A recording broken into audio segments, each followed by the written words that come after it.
نحمده ونصلي ونسلم على سيدنا ومولانا محمد رسوله النبي المكين الحنين الكريم الرؤوف الرحيم أما بعد فأعوذ بالله من الشيطان الرجيم بسم الله الرحمن الرحيم وَإِذْ يَرْفَعُ إِبْرَاهِيمُ الْقَوَاعِدَ مِنَ الْبَيْتِ وَإِسْمَاعِيلُ رَبَّنَا تَقَبَّلْ مِنَّا إِنَّكَ أَنْتَ السَّمِيعُ الْعَلِيمُ رَبَّنَا وَاجْعَلْنَا مُسْلِمَيْنِ لَكَ وَمِن ذُرِّيَّتِنَا أُمَّةً مُسْلِمَةً لَكَ وَأَرِنَا مَنَاسِكَنَا وَتُبْ عَلَيْنَا إِنَّكَ أَنْتَ التَّوَّابُ الرَّحِيمُ رَبَّنَا وَابْعَثْ فِيهِمْ رَسُولًا مِّنْهُمْ يَتْلُو عَلَيْهِمْ آيَاتِكَ وَيُعَلِّمُهُمُ الْكِتَابَ وَالْحِكْمَةَ وَيُزَكِّيهِمْ إِنَّكَ أَنْتَ الْعَزِيزُ الْحَكِيمُ وفي مقام آخر سبحان الذي أسرى بعبده ليلا من المسجد الحرام إلى المسجد الأقصى الذي باركنا حوله لنريه من آياتنا إنه هو السميع البصير وفي مقام آخر لقد جاءكم رسول من أنفسكم عزيز عليه ما عنتم حريص عليكم بالمؤمنین رؤوف الرحیم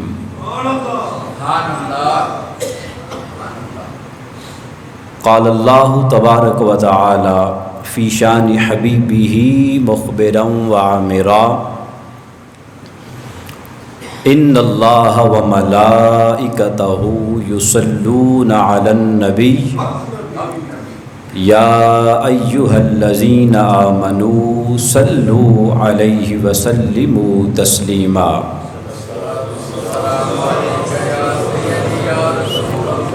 وعلی آلک واصحابک یا سیدی یا حبیب اللہ مولاي صل وسلم دائما ابدا على حبيبك خير الخلق كلهم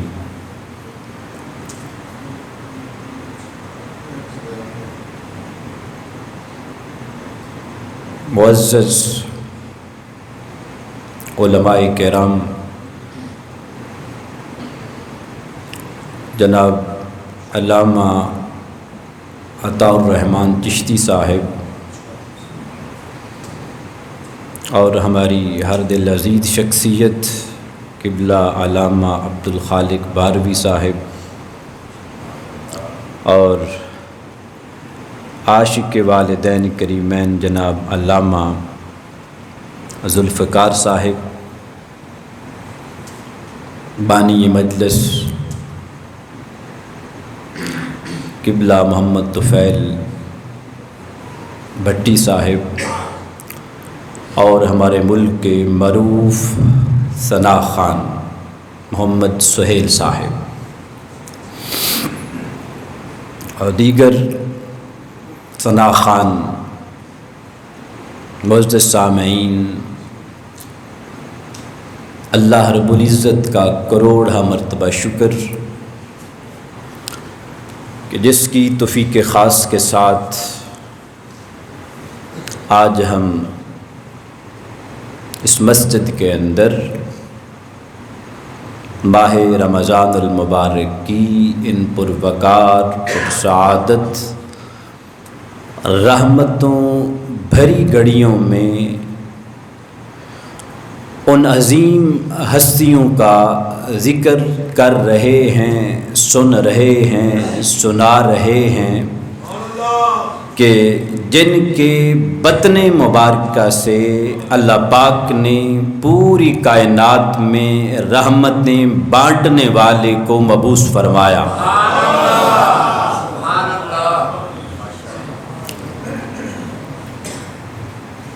اس سے بڑھ کر خوش نصیبی انسان کی ہو نہیں سکتی، اور آپ سب کی کہ ماہ صیام میں وقت کی قلت ہوتی ہے، نیند پوری نہیں ہوتی، تھکاوٹ کے آثار رہتے ہیں، اور مالک کا کرم ہے، کرم پر کرم ہے کہ اس نے، اس مالک کل نے ہمیں اپنے گھروں سے اٹھایا ہے اور حضور علیہ الصلاۃ والسلام کے والدین کریمین طیبین طاہرین کے ذکر کے لیے اس مالک نے ہمارا انتخاب کیا ہے۔ اس میں لاکھوں بلکہ کروڑوں مبارکیں بالخصوص طفیل بھٹی صاحب کو اور آپ سب کو اللہ کا کرم، اس کا احسان عظیم، اور دعا ہے کہ باری تعالیٰ اپنے اس فضل کو، اپنی اس رحمت کو، اپنے اس کرم کو تا دم مرگ ہم سب پر جاری اور ساری فرمانا، اور جب کل بروز قیامت ہو تو وہ قبلہ ظہوری صاحب نے فرمایا تھا کہ مزہ تو تب ہے کہ سرکار یہ کہہ دیں کہ دیکھو ہمارا غلام آ رہا ہے۔ میں تھوڑا سا چینج کر کے کہنا چاہ رہا ہوں، مزہ تب ہے، محبت ایسی ہو کہ مزہ تب ہے حضور کے والدین کل بروز حشر یہ کہہ دیں کہ وہ دیکھو یہ ہمارے غلام آ رہے ہیں۔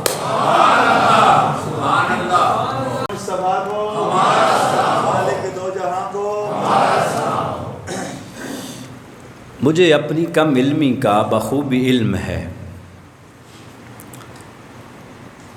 میں تقریباً آج سے کوئی 15 سال قبل 2003 یا 4 کی بات ہوگی،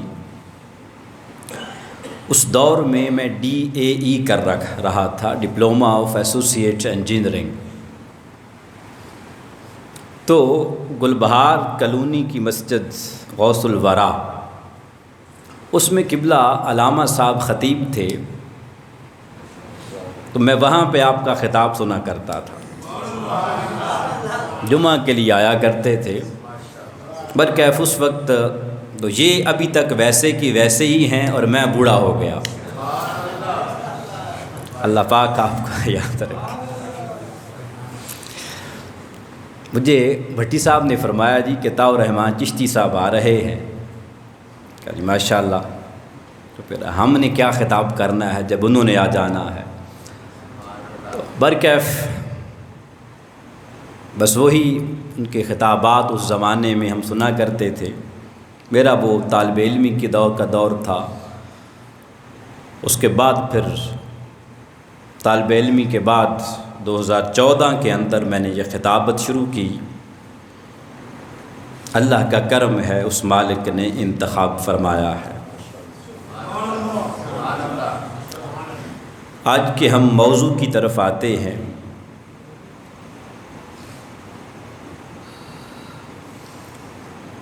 جب سیدنا ابراہیم علیہ السلام کی ذات گرامی نے سیدنا اسماعیل علیہ السلام کے ساتھ بیت اللہ شریف کی بنیاد رکھی، تو پہلی دعا انہوں نے اللہ کی بارگاہ میں یہ کی کہ باری تعالیٰ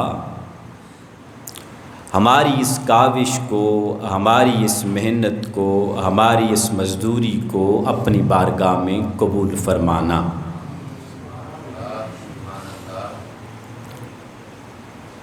اور عرض کیا کہ باری تعالیٰ، جیسے تو نے ہمیں اب توفیق بخشی ہے کہ تیری بارگاہ میں جھکتے ہیں، تجھی سے مانگتے ہیں، ہمیں آئندہ بھی اپنی بارگاہ میں جھکنے کی توفیق عطا فرمانا۔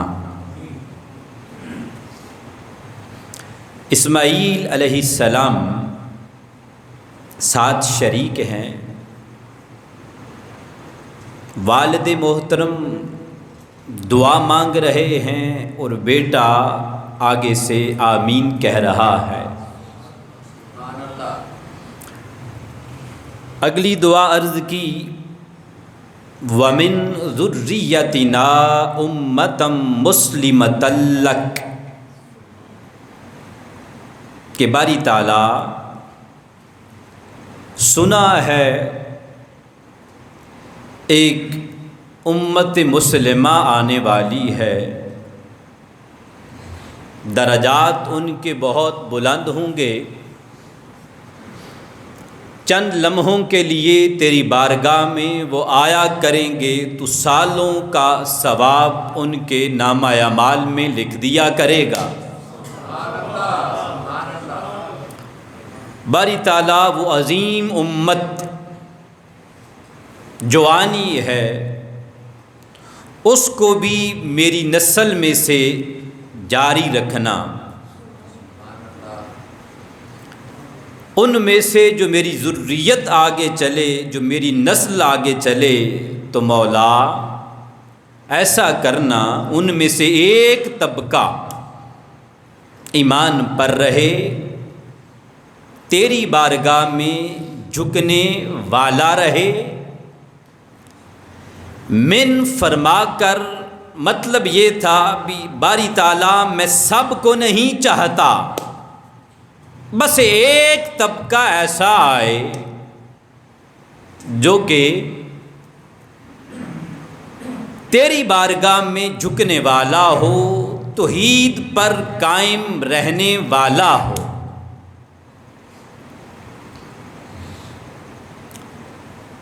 اور یہ وہ دور ہے کہ جب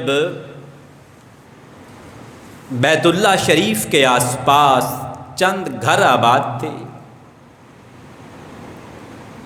وہ بھی چھوٹے چھوٹے اپنے سائبان بنا کر وہ لوگ وہاں پر رہتے تھے۔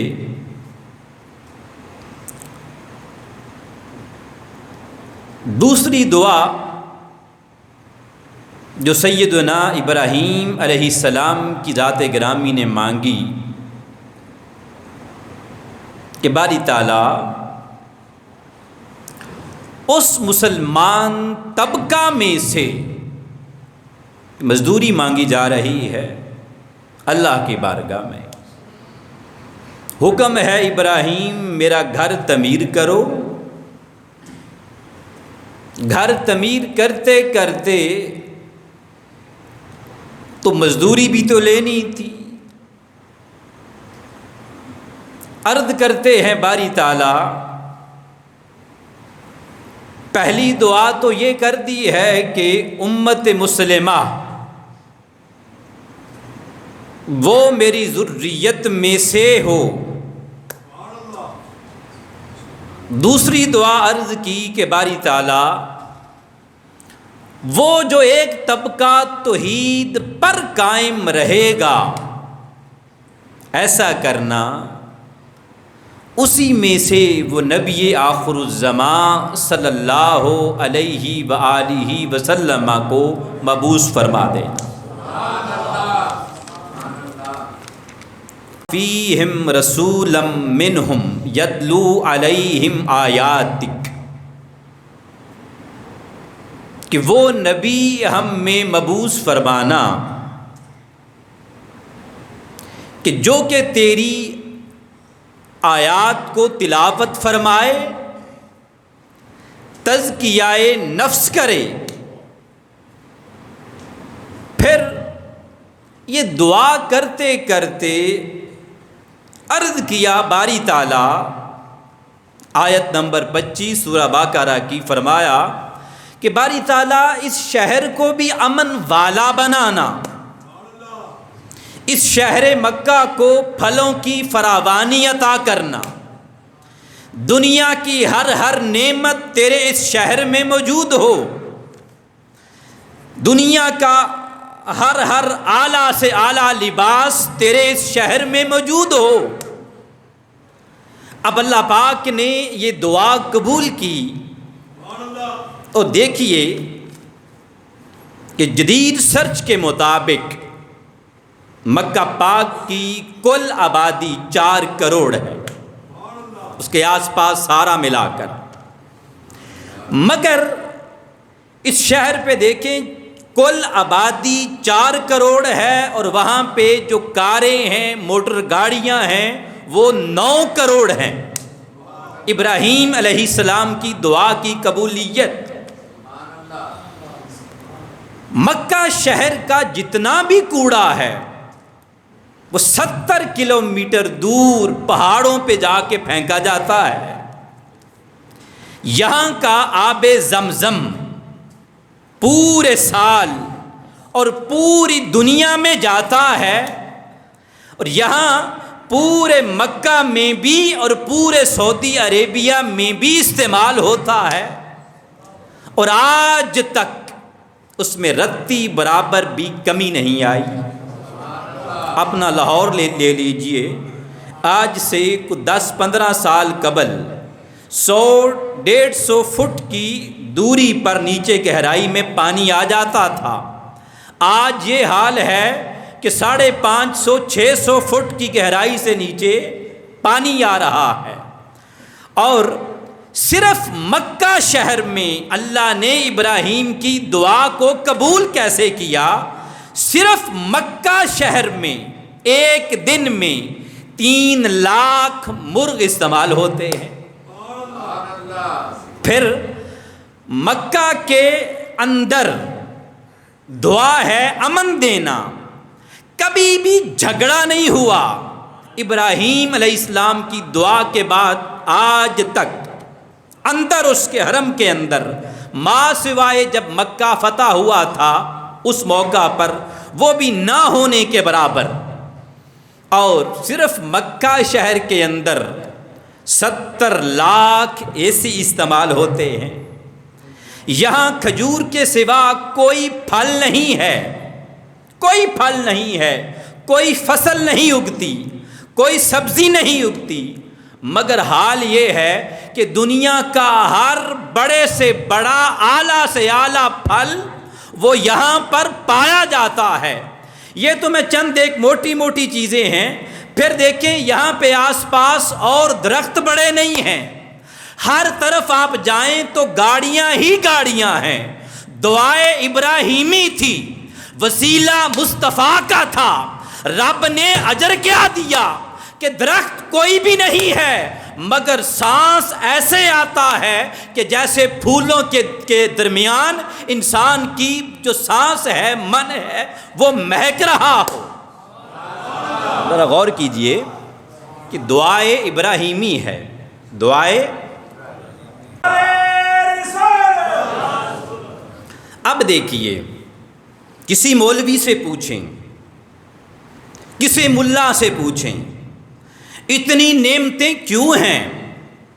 ہر ایک کہے گا، تفسیر عزیزی والے نے بھی یہی لکھا کہ دعائے ابراہیمی ہے۔ بھی دعائے ابراہیمی فقط یہ تو نہ تھی کہ پھل دے، دعائے ابراہیمی تو صرف یہ تو نہ تھی کہ امن دے، دعائے ابراہیمی تو صرف یہ تو نہ تھی کہ باری تعالیٰ کائنات کی ساری نعمتیں دے، بلکہ دعائے ابراہیمی یہ بھی تھی کہ باری تعالیٰ وہ جو نبی آخر الزمان آنا ہے، وہ جن جن پشتوں سے چل کے آنا ہے، باری تعالیٰ ان کو پاک رکھنا، مطہر رکھنا، تو کیسی نادانی ہے کہ ہر ایک نعمت کو مان لیا جائے اور والدین مصطفیٰ کی نعمت کو ترک کر دیا جائے۔ یہ کیسے ہو سکتا ہے؟ کہ مالک کل نے ایک ہی مقام ہے، ایک ہی جگہ پہ دعا ہے، وہ مالک کل بقیہ دعائیں تو مان لے، ان کو تو اپنی بارگاہ میں قبول کر لے۔ جب حضور کے والدین کی باری آئے، ان کے نسب اور حسب کی باری آئے، تو وہاں پہ رب کہے میں ابراہیم یہ قبول نہیں کرتا؟ نہیں، یہ جہالت پر مبنی ہے۔ آگے آ جائیے،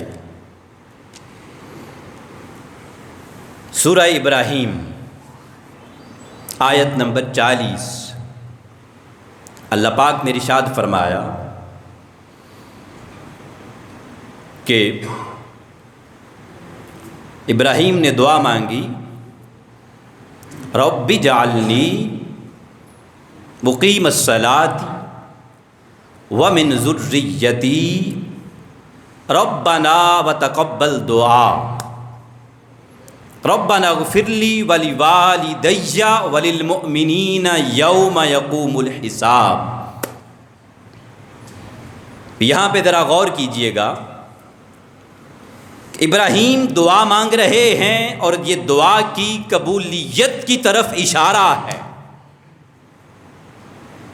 ابراہیم نے دعا مانگی کہ باری تعالیٰ مجھے نمازی بنانا، وہ جو میری ذریت ہے اس کو نمازی بنانا، میری دعا اپنی بارگاہ میں قبول کر لینا، میرے والدین کے لیے مغفرت کرنا۔ یہاں مفسرین یہ لکھتے ہیں جب ہر دعا ابراہیم علیہ السلام کی اللہ قبول کر رہا ہے تو یہاں پر ہمیں یہ ماننا پڑے گا کہ وہ دعا قبول ہوئی وسیلہ مصطفیٰ کے ذریعے۔ تو جب دعا وسیلہ مصطفیٰ کے ذریعے اللہ کی بارگاہ میں قبول ہوئی تو پھر یہ بھی ماننا پڑے گا کہ اللہ پاک نے آقا علیہ الصلوۃ والسلام کے والدین ماجدین طاہرین کو جو نسبت اور فضیلت عطا کی، وہ کہتے ہیں کہ کائنات میں کسی بھی اور والدین کو عطا ہی نہیں۔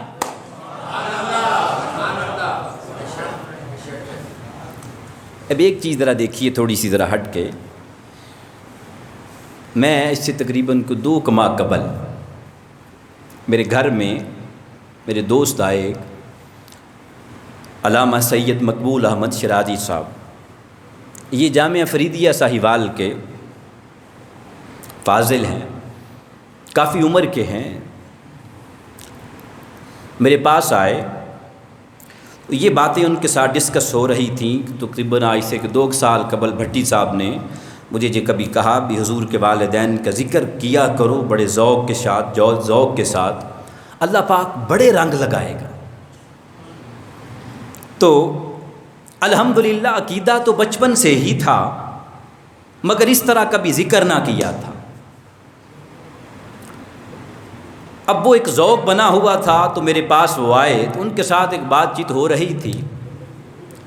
اب انہوں نے جو وہاں پر ایک چیز بتائی، شاید آپ میں سے بھی علماء کرام تو شاید جانتے ہوں، یا بقیہ عام عوام نے یا آپ نے فرسٹ ٹائم یہ سنا ہوا ہو۔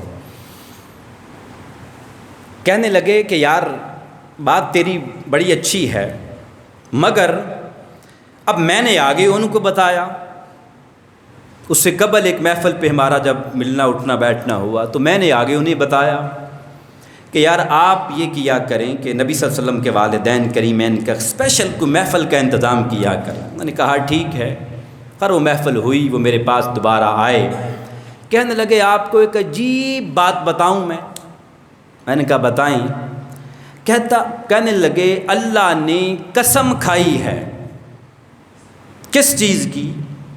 حضور کے پورے اس نسل مبارک کی کہ جن جن صلبوں سے آقا صلی اللہ علیہ وسلم کا نور آیا ہے، اور ساتھ کہا ہے کہ میں پاک ہوں تو پاکوں کا ذکر کرتا ہوں۔ یہ کہنے لگے بھی آپ عالم دین ہیں، آپ بتائیں ذرا اس میں سے کون سی آیت ہو سکتی ہے؟ میں نے عرف عام میں وہی کہا، میں ووالد وما ولد، کہتے نہیں ہے۔ میں نے کہا حضرت اس کے علاوہ اور کون سی ایسی آیت ہو سکتی ہے؟ کہتے پڑھو سبحان الذی اسریٰ بعبدہ۔ میں نے کہا بھی سبحان الذی اسری بعبدہ، اس کا اس کے ساتھ کیا تعلق ہے؟ پاک ہے وہ ذات جو لے گئی اپنے بندہ خاص کو۔ کہنے لگے ہے، وہ جس روم میں ہم بیٹھے ہوئے تھے اتنی بڑی میرے پاس الماری ہے جس میں میری چند ایک بکس پڑھی ہیں۔ کہتے منجد پڑھی ہے، المنجد ڈکشنری ہے عربک کی۔ میں نے کہا پڑھی ہوئی ہے۔ کہتا نکالیں۔ اب اس میں نکالی، اب بندہ خاص کو کہتے، بندہ خاص، کون سا بندہ خاص؟ اب وہ المنجد والے لکھتے ہیں وہ بندہ خاص جو نسل در نسل غلام ہو کسی ایک مالک کا۔ بات سمجھے کہ جو نسل در نسل، المنجد والے نے اس کی اب کی تعریف کی کہ جو نسل در نسل غلام ہو صرف ایک مالک کا۔ میں نے کہا بالکل تعریف ہے۔ کہتا اب ترجمے پہ غور کریں، اب آپ بھی غور کریں۔ رب کہتا ہے پاک ہے وہ ذات جو لے گئی اپنے بندہ خاص کو سیر کے لیے۔ کون سے بندہ خاص؟ رب فرما رہا ہے وہ بندہ خاص، وہ میرا محبوب، وہ میرا لاڈلا، وہ میرا پیارا، وہ میرا نوکھا، جس کے والدین، جس کے دادا، جس کی دادی، جس کے نانا، جس کی نانی، جس کا پردادا، جس کی پردادی، الغرض جن سلبوں سے نور مصطفیٰ چلتا آیا، رب کہہ رہا ہے مصطفیٰ صرف تو ہی نہیں، وہ سب کے سب میرے حقیقی غلام۔ رب اور بڑے موقع ہیں، اس خاص موقع پر رب نے کہا میرے بندہ خاص، خاص موقع پر جب اپنا رب نے دیدار کروانا تھا، فرمایا مصطفیٰ تمہیں اپنا دیدار کروانا ہے تو باری تعالیٰ دیدار حبیب کو کروانا ہے تو رسول کہتا، جیسے کہتا ہے ودھا، وہ کبھی واللیل کی زلفوں کی قسم، کبھی بیٹھنے کی قسم، کبھی چلنے کی، القابات دیتا ہے۔ تو یہاں پہ بندہ خاص کیوں کہا؟ فرمایا میں رہتی دنیا تک یہ اپنی اسٹیمپ لگا رہا ہوں کہ کوئی مائی کا لال میرے اس فرمان کو رد نہیں کر سکتا۔ ہر ایک کو میری بارگاہ میں جو چاہتا ہے اس کا ایمان میری بارگاہ میں قبول ہو، وہ ساتھ ساتھ میرے مصطفیٰ کے والدین طیبین طاہرین کی غلامی بھی اپنے گلے میں ڈالے تو ایمان قبول ہے ورنہ مردود ہے۔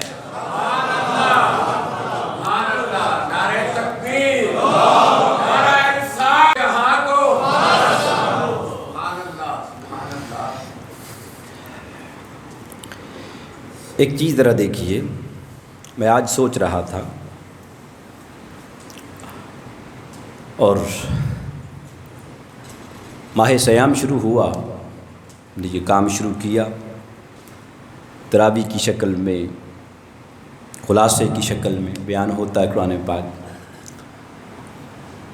تو فضیلت قرآن پاک کے حوالے سے جب آیا کریمہ آئی، ان کو بیٹھ جائیں، تکلف نہ کریں، بیٹھ جائیں آپ، جزاک اللہ۔ بس تھوڑا سا ٹائم رہ گیا، بس باتیں سنیں آپ، ہدیوں کو بس اللہ پاک آپ سب کو سلامت رکھے۔ اس پہ ذرا غور کیجئے، یہ ایک ذوقی بات ہے، تھوڑی سی ہٹ کے ذرا۔ الحمدللہ حافظ ہوں، قاری صاحب حافظ ہیں اور دیگر بڑے سارے حفاظ بیٹھے ہوں گے۔ ہر سال ہم یہ باتیں سنتے ہیں، سناتے ہیں۔ حافظ قرآن اللہ کی بارگاہ میں کھڑا ہوگا،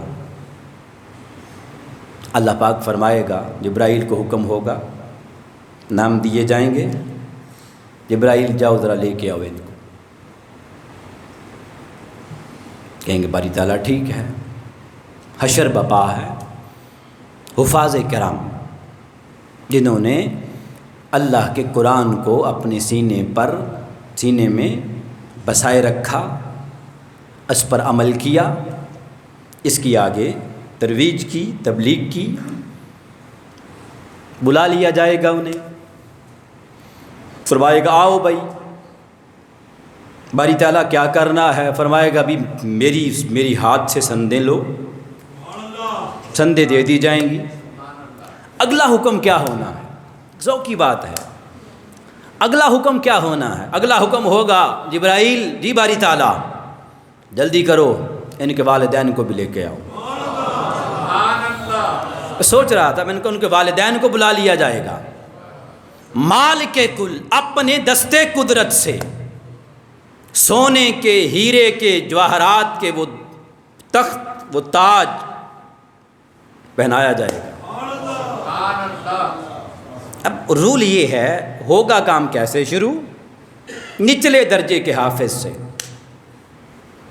نچلے درجے کے حافظ سے چلتے چلتے جیسے رزلٹ اناؤنس ہوتا ہے اسکولوں کے اندر، کالجز، یونیورسٹیز کے اندر، 3rd نمبر، 4th نمبر ہے جی، پھر 3rd نمبر ہے جی، 2nd نمبر ہے، اس کے بعد 1st نمبر، ٹھیک ہے، رزلٹ اناؤنس ہو رہا ہوگا، آخر میں آئے گا آؤ بھائی جو پہلے نمبر پر ہیں وہ آ جائے، پہلے نمبر پر۔ اب یہ تو اجماع ہے کہ پہلے نمبر پر کائنات میں ذات مصطفیٰ ہے، اللہ نے جو رتبہ دیا ہے اپنی ذات کے بعد وہ حضور علیہ الصلوۃ والسلام کی ذات گرامی کو دیا ہے۔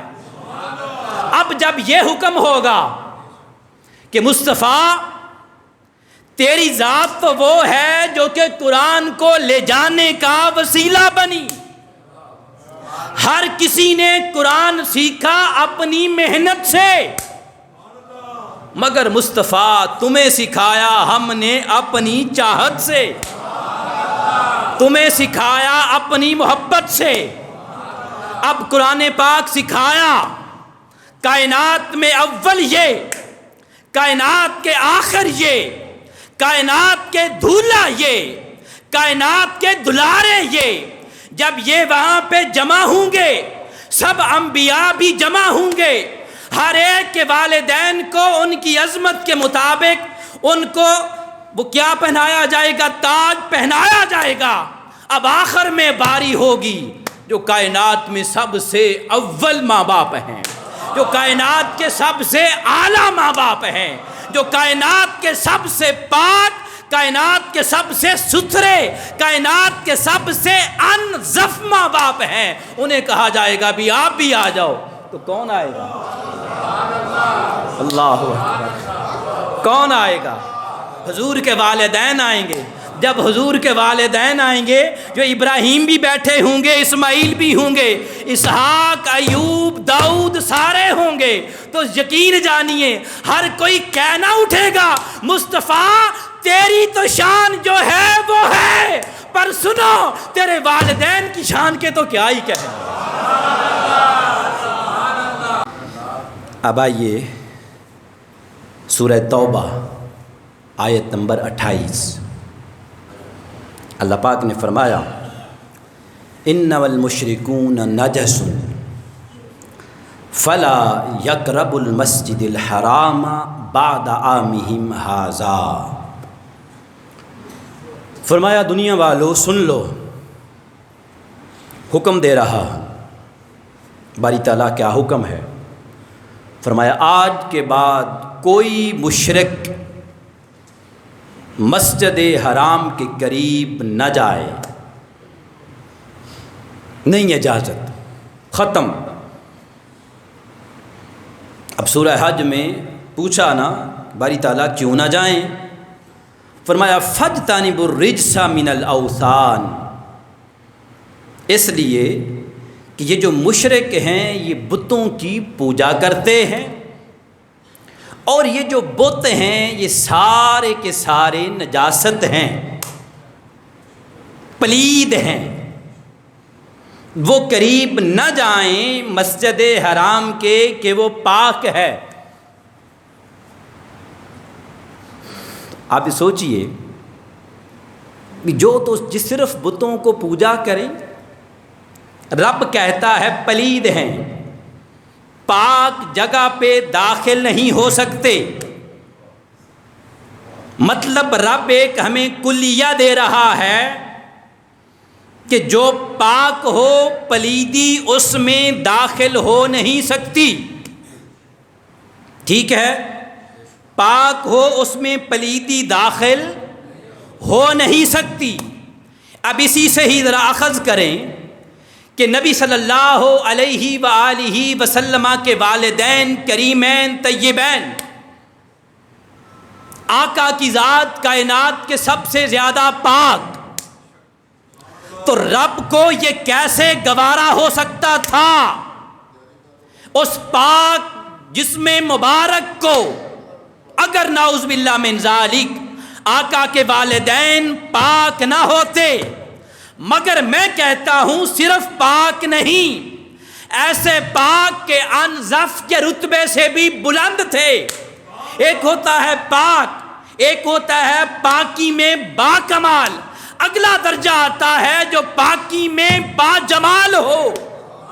جو پاکی میں با جمال ہو، تو اللہ نے وجود مصطفیٰ کے لیے جس ہستی کا انتخاب کیا وہ صرف پاک نہیں، پاکی میں با کمال نہیں، ارے وہ پاکی میں با جمال تھے اور جمالی میں بھی اجمل کے رتبے پر تھے.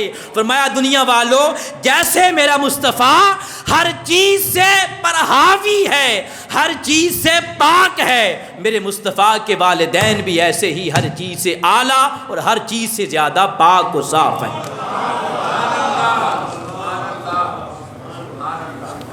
آگے دیکھیے، اپنے محبوب کی شان بیان فرمائی. فرمایا محبوب صلی اللہ علیہ وآلہ وسلم، پیارے تیری شان کیا ہے؟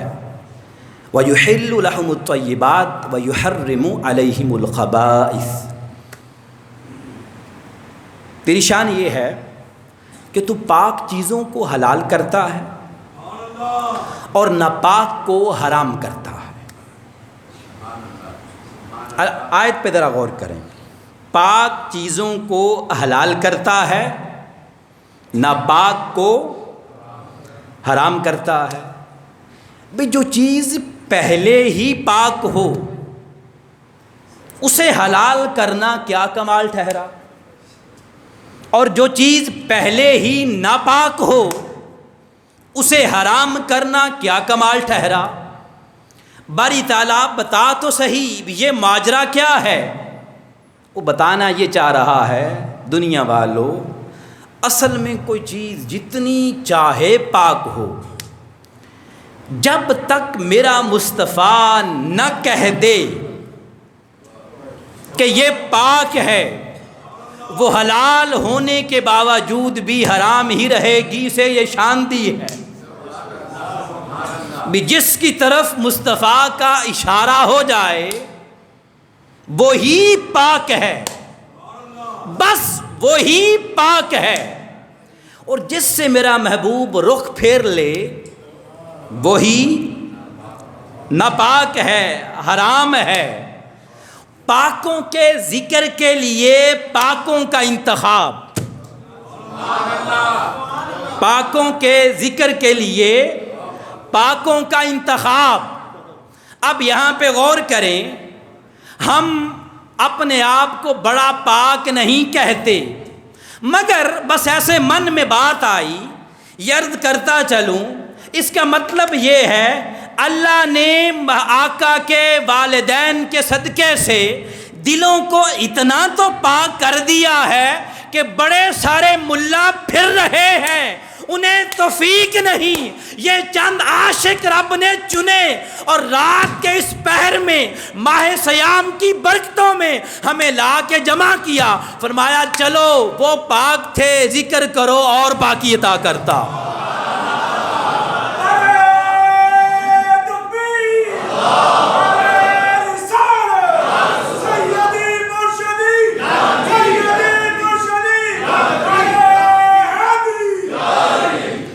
بلیو کیجئے، علامہ صاحب فرما رہے تھے نا کرم ہو جائے گا.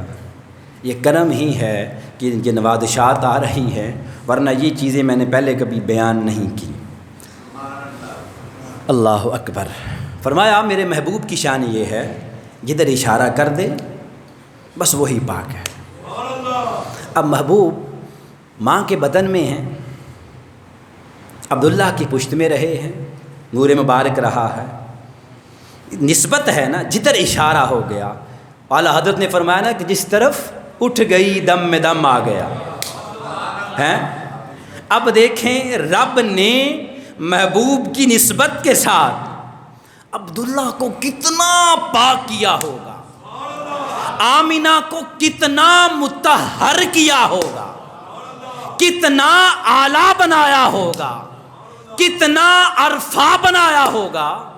اب دیکھیں عرفہ کی بات غور کریں ذرا، اس بات پر تو آپ سب نے سنا ہوگا یہ ساری چیزیں۔ آب زمزم کتنا نخرہ ہے اس کا، اس پانی کا، نبی کے پاؤں سے جو نکلا ہے بڑا نخرہ ہے اس کا، ہے نا، کہ جہاں پہ وہ صفا پہاڑی شروع ہوتی ہے اس کی بیک سائڈ پہ وہ جو گھر ہیں پیچھے بڑی ساری بلڈنگ بنی ہوئی ہے، جو میرے نالج میں آیا وہ یہ ہے جی، اس بلڈنگ میں جو اسلامک کنٹریز کے وزراء ہوتے ہیں، مشیر ہوتے ہیں، بڑے بڑے عہدیدار ہوتے ہیں، ان کو وہاں پر ٹھہرایا جاتا ہے۔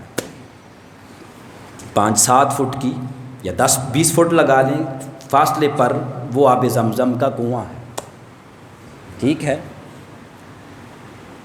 اب وہاں پر جب گئے تو میرا بھائی ہے وہاں پر، وہ آرکیٹیکچر ایک انجینئر ہے، وہ وہاں پہ کام کرتا تھا، تو وہ ہمارے ہمراہ تھا۔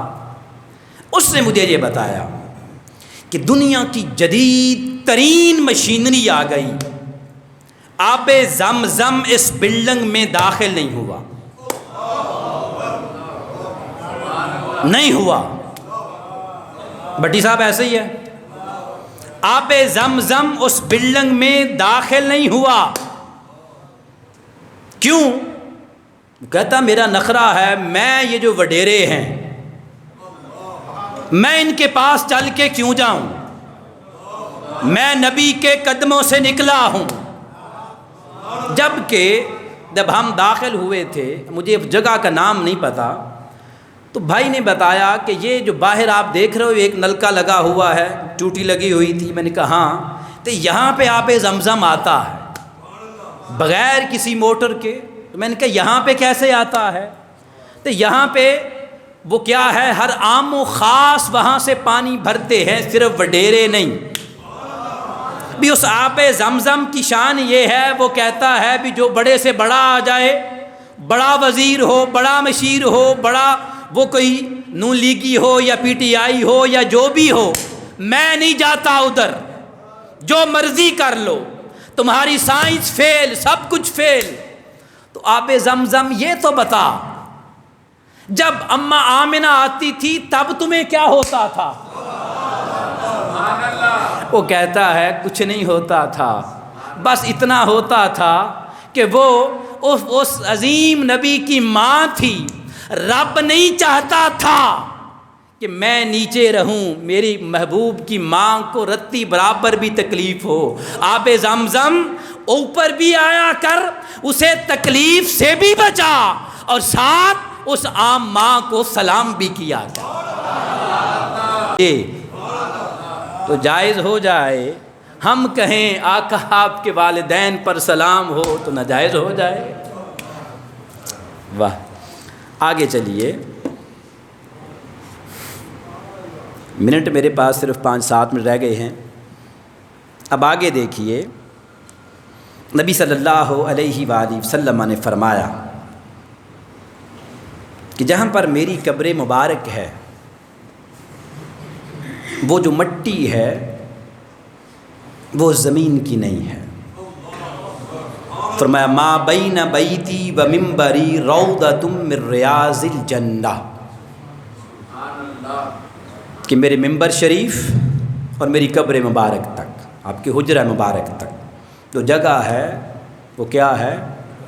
جنت کا ایک ٹکڑا ہے۔ اچھا، جنت میں کوئی تکلیف نہیں ہوتی۔ میں جب فرسٹ ٹائم جب میں گیا تو بلیو کریں کہ وہ سفر میں آپ سب جانتے ہیں، سہیل صاحب ابھی ماشاءاللہ ہو کے آئے ہیں، وہ سارا منظر سامنے آ جاتا ہے۔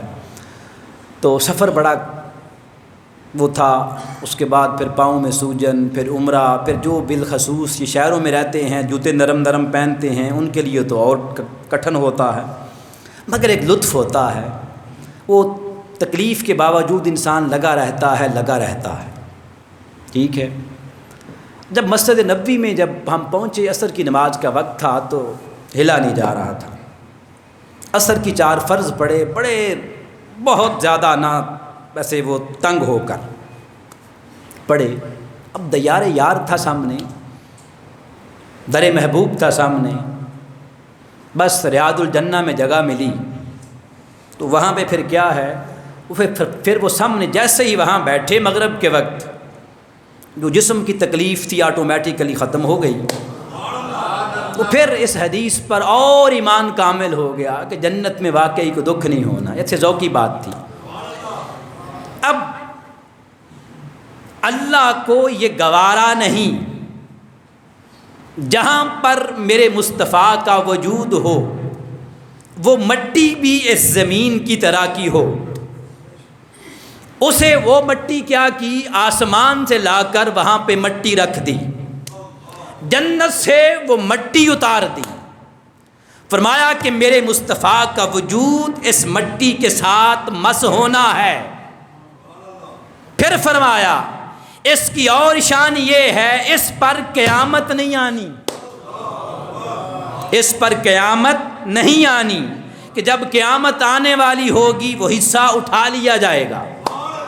تو جہاں پر وجود مصطفیٰ مس ہو جائے وہاں رب قیامت نہ آنے دے، تو جس پیٹ کے اندر وجود مصطفیٰ ٹھہرا ہو اس پر قیامت کیسے آ سکتی، بلکہ وہ تو قیامت کے مالک ہوں گے۔ پھر اگلی بات دیکھیے، حضرت مریم والدہ ہیں سیدنا عیسیٰ علیہ السلام کی ذات گرامی کی، اور پیدائش کا وقت آیا عیسیٰ علیہ السلام کا، فرمایا مریم گھر سے باہر نکل جا، درد ذی اٹھا، درد اٹھا۔ اب جیسے ہی حمل ٹھہرتا ہے نا تو قدرتی طور پہ، ابھی میں لاسٹ ٹائم یہ دروس میں جو صبح خلاصہ بیان ہوتا ہے میں بتا رہا تھا کہ 3 40ویں ہوتے ہیں، جو 40ویں کے منکر ہیں نا 3 40ویں انسان پہ آتے ہیں کہ انسان کا جو وہ ماں کی پتہ نا آپ کو، فرسٹ جو 3 منتھ ہیں وہ ماں جو عورت ہوتی ہے اس کو وامٹنگ یا اس طرح کی کیفیات اس کی بہت بدلتی ہیں، وامٹنگ آنا اور دیگر پانی کی کمی ہو جانا، کچھ چیز کھانے کو نہ دلنا۔ وہ ہوتا یہ ہے کہ ہر 40 دن بعد انسان پہلی شکل سے دوسری شکل میں کنورٹ ہوتا رہتا ہے۔ تو 3 40ویں کے بعد انسان کو جسم میں ماں کے پیٹ میں قرار آتا ہے، ٹھہرتا ہے۔ اب ہوتا کیا ہے کہ ہر عورت کو کائنات میں آدم سے لے کر اماں حوا سے لے کر آج تک رہتی دنیا تک نہ پھل، جس نے جتنا بڑا پھل پانا ہو، جتنی بڑی منزل پانی ہو، اسے تکلیف آتی ہی آتی ہے۔ آئیے عیسیٰ کی والدہ سے پوچھیں، اے مریم بتا۔ وہ کہنے لگی جیسے ہی جبریل نے آ کر کہا کہ میں بچہ دینے آیا ہوں، تو پھر کیا ہوا، حمل ٹھہرا اللہ کی قدرت کے ساتھ، ٹھہرا بھی اللہ کی قدرت کے ساتھ، اور وہ قدرت جس کو رب نے روح اللہ کہا وہ ٹھہرا۔ حضرت مریم فرماتی ہیں کہ بھاری پن، بوجھل ہونا شروع ہو گئی۔ اب مصطفیٰ کی ماں ہیں، والدہ ہیں، فرمایا عرض کیا اماں آمنہ بتا تیرا حال کیا تھا؟ کہتی ہیں خدا کی قسم میرا حال کیا ہونا ہے، جب بطن میں آئے تو مجھے پتہ ہی نہ چلا۔ تو باری تعالیٰ یہ تو نے کیا کر دیا؟ ہر ایک کے لیے، ہر ایک عورت کے لیے قانون یہ کہ بچہ جیسے ہی حمل ٹھہرے ماں کے بطن میں اسے بوجھل پن محسوس ہو۔ ادھر کیا تھا، فرمایا میرے مصطفیٰ کی ماں تھی، میں نے اپنا قانون تبدیل کر دیا، اپنا رول چینج کر دیا۔ کس کی خاطر؟ اماں آمنہ کی خاطر۔ آگے پھر کیا ہوا؟ پھر پوچھا اماں آمنہ یہ بتا تمہیں پتہ کب چلا، پتہ کب چلا کہ تو نبی کی ماں بن گئی ہے؟ کہنے لگی جیسے ہی حمل ٹھہرا، رات سوئی تھی، ہر رات کوئی نہ کوئی نبی آتا سلامی دینے کے لیے، آمنہ مبارک ہو محمد مصطفیٰ کی ماں بننے والی۔ ارے وہ رب جس ماں کے لیے اپنا جو دستور ہے، جو اس کا قانون ہے، وَلَن تَجِدَ لِسُنَّتِ اللَّهِ تَبْدِيلًا، اس کو اپنے قانون کو ہی لگ کر دے ایک عورت کے لیے، ایک عورت کے لیے، اس عورت کی پھر شان کا عالم کون لگا سکتا؟ آگے فرمایا، آخری بات کر کے زیادہ چاہتا ہوں چونکہ وقت پورا ہو گیا ہے۔ عیسیٰ کی ولادت کا وقت آ گیا، ولادت عیسیٰ ہے، روح اللہ ہے، روح اللہ کہا، اللہ کی روح کہا۔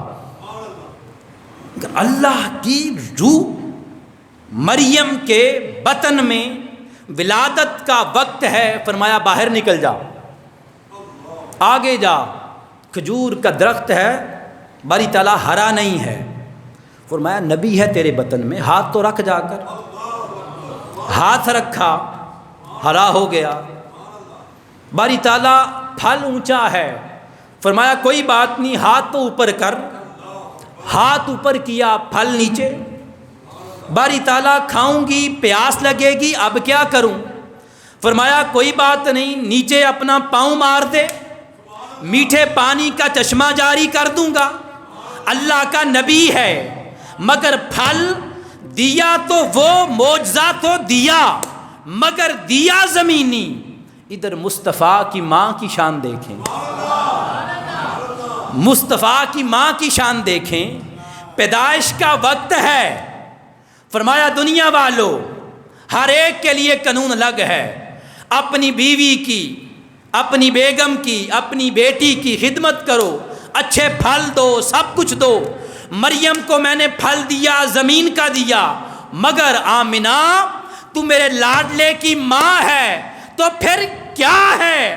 فرمایا حکم ہوتا ہے، اے حوران جنت، اے مکینان عالم، اے فضاؤ، اے ہواؤ، سب معطر ہو جاؤ، اے جنت کی حور، حوروں کی سردار، چل زمین پر۔ بری تعالیٰ مجھے تو نے یہاں کے لیے بنایا ہوا ہے، میں تو یہاں کی ہوں، تو وہاں کیا کرنے جاؤں؟ فرمایا جا، اپنا قانون توڑ رہا ہوں، مصطفیٰ کی ماں وہ میرے محبوب کو جنم دینے والی ہے، جا جنت سے فوراً شربت لے کے جا، اس کی نوکرانی بن کے جا، تاکہ اس کو جا کے پیش کر، دودھ بھی لے کے جا۔ ستاروں کو کہا نیچے ہو جاؤ، مصطفیٰ کی ماں ہے، ستارے نیچے ہو گئے۔ پھر پوچھا اماں آمنہ اب بتا ولادت کیسے ہوئی؟ مریم کہتی ہیں ولادت ایسے ہوئی کہ فرماتی ہیں مت قبل ھذا، کاش اتنی درد ہوئی، روح اللہ ہیں کہ کہنے لگی کاش کہ مر جاتی۔ اماں آمنہ بتا تیرا حال کیا تھا؟ تو فرمانے لگی میرا حال کیا ہونا ہے، میرا تو حال یہ تھا کہ مجھے تو پتہ ہی تب چلا جب نور مصطفیٰ میری گود میں آ گیا تھا۔ وہ رب پوری کائنات کی عورتوں کے لیے قانون یہ بنائے کہ انہیں تکلیف ہو بچہ جننے پر، کہ ایک انہیں نعمت مل رہی ہے، تو اصول تو یہ ہونا چاہیے نا، جتنی زیادہ نعمتیں اتنی زیادہ تکلیف، ایسے ہی ہے نا، قانون یہی ہے نا، بھی جتنی زیادہ نعمتیں اتنی زیادہ تکلیف۔ اب کسی نے پی ایچ ڈی کرنی ہے، بڑے عہدے پر جانا ہے، اتنی زیادہ محنت کرتا ہے، تکلیف اٹھاتا ہے۔ تو یہاں پر کیا ہے؟ کائنات کی نعمت، کائنات کا علم، کائنات کا حلم، ہر چیز جو اس ایک وجود میں جمع تھی، تو یہاں تو چاہیے تھا کہ تکلیفیں ہی تکلیفیں ہو جاتی. رب نے فرمایا ہر ایک کے لیے میرا قانون الگ ہے، اس ماں کے لیے الگ ہے. بس پھر مصطفیٰ آ گئے، اماں آمنہ اور عبداللہ اور آپ کے دادا، آپ کی دادی، پورے اس گھرانے پر سلام. اس سلام کے توسط سے اللہ پاک آپ سب کو بھی سلامتی عطا فرمائے، اس ملک کو بھی سلامتی عطا فرمائے.